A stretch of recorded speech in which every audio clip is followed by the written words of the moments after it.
Hi, I'm going to talk to you about something interesting today, which is the topic of abstraction.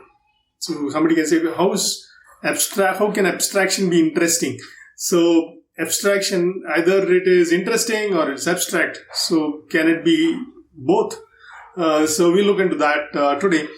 So typically, they'll say, okay, I don't understand what he's saying. It's too abstract. So probably not very interesting. And so we'll look at what is abstraction as a concept in designing systems, in architecture, in product development.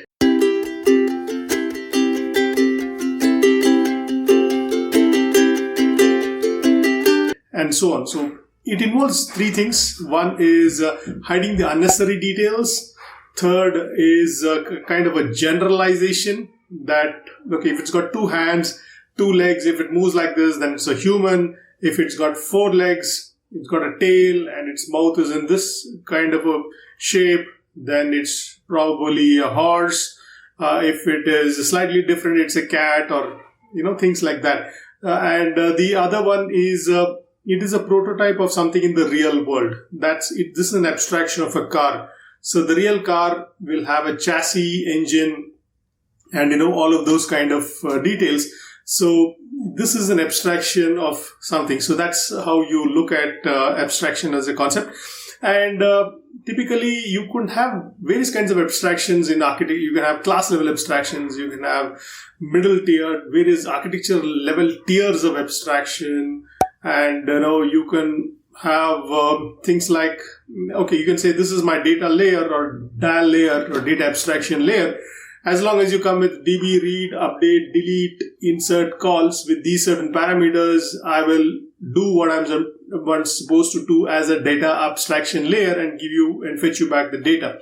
So that is what a DAL layer could really end up doing. But you don't need to know the underlying complexity of it, is whether what drivers it's using, what is the underlying hardware, or what is the underlying database, the schema and all. As long as you adhere to that contract, that abstract layer, and come with the right set of interface API parameters, you are bound to get the results that the layer promises. That's about it. So that's an abstraction. So abstraction can be like a black box which says, okay, this is what I tell you, this is what I do, and I do as I tell you. That's about it. So you don't need to worry about what's internal to it. So it's a very good concept in architecture to know about this concept actually. So even while you're doing architecture patterns management, you can have idioms as a way of abstraction to say, okay, you do multi-threading in C, you do it in a certain way. You do multi-threading in Java, you do it in a certain way. So all of this is just an abstraction which is there at a programming language level. But you go slightly higher above, you can come that, okay, there are various kinds of abstractions that are there. Like you can have an abstract factory, you can have a gang of four patterns, a singleton pattern, an abstract factory pattern, and all that when you come to the design pattern level. And when you go slightly above that and build systems using various architectures, so you can have architecture patterns. So, pipe and server filter, messaging architecture pattern, pub sub architectures, you can have microservices architecture, service-oriented architecture. And once you go further above that, you can have a reference architecture pattern which can model for a particular industry domain or things like that. So abstraction is quite a useful thing when you scale up the layers like this. So it's helpful in understanding architectural layers. You can say, this is my UI layer, this is my business layer, data layer, middleware layer, this is my operating system layer, this is my container level, this is my kernel level details. So it helps you to understand various kinds of those details as you go down the layers. And it's quite a useful concept to create a mental metamodel of yourself on how to think about architectures. It's quite useful in your journey also as architects when you probably when you talk to a developer, he says, okay, what's the issue? Probably there is something not working. You ask him what's happening there. He'll say, okay, I've got a stack trace exception. I've got a null pointer exception at this line of code. And this piece of this module and this line number and, that kind of stuff. So you go slightly above. A team lead will say, okay, we are actually getting garbage collection error, and there's a core dump at this point of time, and he kind of packages into his own level of abstraction slightly. When you go to that of a project manager, you say, okay, this particular module has 5 bugs and we are trying to fix them so that it's ready for production. So he's at another level of abstraction. And even you go as an architect, he'll say, okay, when the senior stakeholders ask the architects what's really happening, he could say, okay, the payment.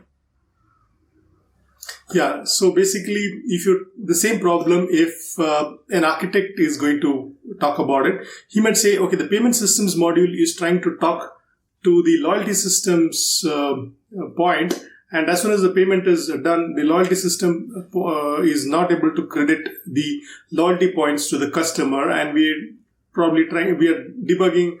There is a message interface issue, and we are trying to debug it. So you see the various levels of clarity that various people are giving, and the same message is there, but they're talking at different levels of abstraction.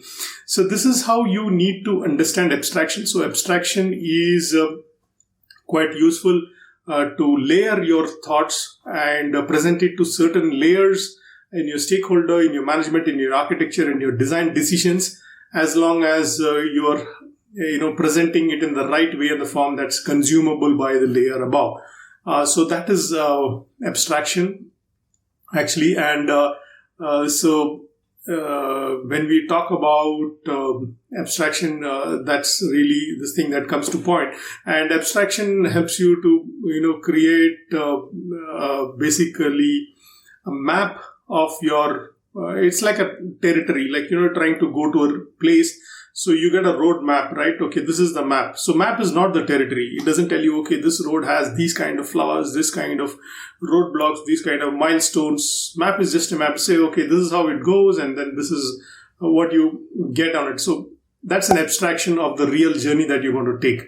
So map is not the territory. That's another point when we need to talk about abstraction. So we have various kinds of abstractions that are there when you model systems. The TOGAF Metamodel itself is an abstraction of a real world architecture that which is I'm going to hook up in the slide here.